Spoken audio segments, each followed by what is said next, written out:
మాజీ ఎమ్మెల్యే షకీల్ కుమారుడు అరెస్ట్ అయ్యారు.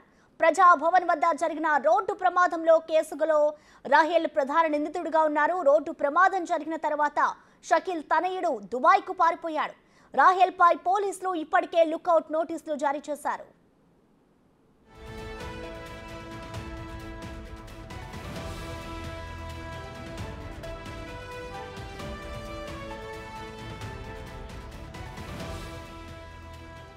బీఆర్ఎస్ మాజీ ఎమ్మెల్యే షకీల్ కుమారుడు అరెస్ట్ అయ్యారు. ప్రజాభవన్ వద్ద జరిగిన రోడ్డు ప్రమాదంలో కేసులో రాహేల్ ప్రధాన నిందితుడిగా ఉన్నారు.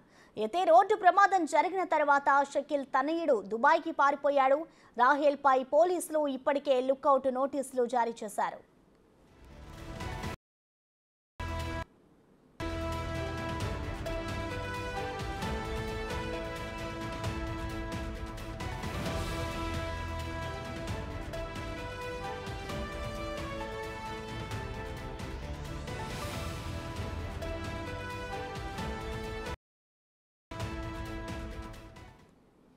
బీఆర్ఎస్ మాజీ ఎమ్మెల్యే షకీల్ కుమారుడు అరెస్ట్ వద్ద జరిగిన రోడ్డు ప్రమాదంలో రాహేల్ ప్రధాన నిందితుడిగా ఉన్నారు.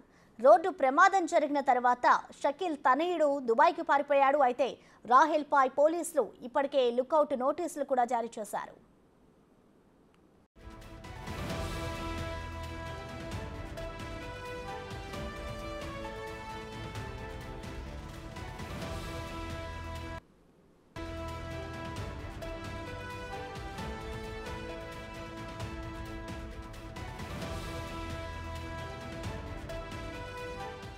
ఇక ప్రజాభవన్ వద్ద జరిగిన రోడ్డు ప్రమాదంలో నిందితుడిగా ఉన్న రాహేల్ కి సంబంధించి అయితే పోలీసులు లుకౌట్ నోటీసులు ఇచ్చారు.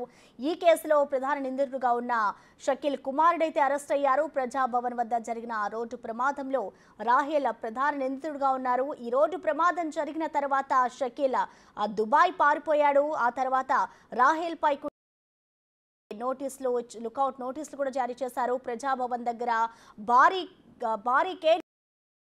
ప్రధాన నిందితుడిగా ఉన్న రాహేల్ పై కూడా పోలీసులు అయితే లుకౌట్ నోటీసులు జారీ చేశారు. అలాగే ఈ కేసులో ఉన్న ఎమ్మెల్యే కుమారుడు షకీల్ ని అయితే ప్రెసెంట్ పోలీసులు అరెస్ట్ చేసినట్లుగా తెలుస్తోంది.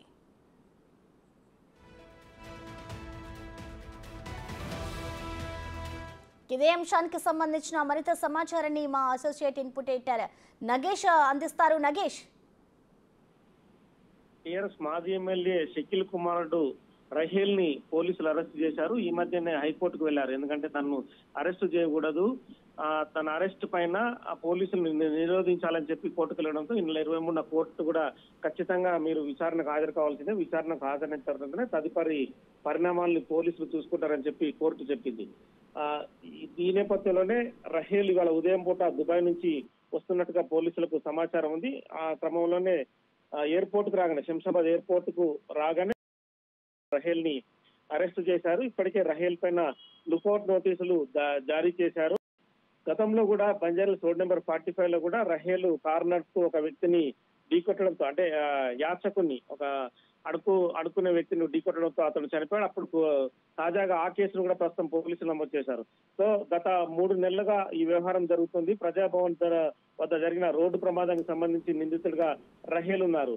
ఈ క్రమంలోనే తాను రోడ్డు ప్రమాదానికి కారణం కాలేదు, పోలీసులే అక్కడ ఆ డివైడర్ సంబంధించి కూడా సరిగా లేదు, పోలీసుల నిర్లక్ష్యం ఉందని కూడా ఈ మధ్య కాలంలో రాహేల్ ఆరోపించారు. ఆ కోర్టులో ఇదే విషయాన్ని చెప్పారు. కానీ ఆ ప్రజాభవన్ దగ్గర ఏదైతే డివైడర్ ఉందో డివైడర్ కూడా సక్రమంగా ఉందని చెప్పి పోలీసులు కోర్టుకు రిపోర్ట్ సమర్పించారు.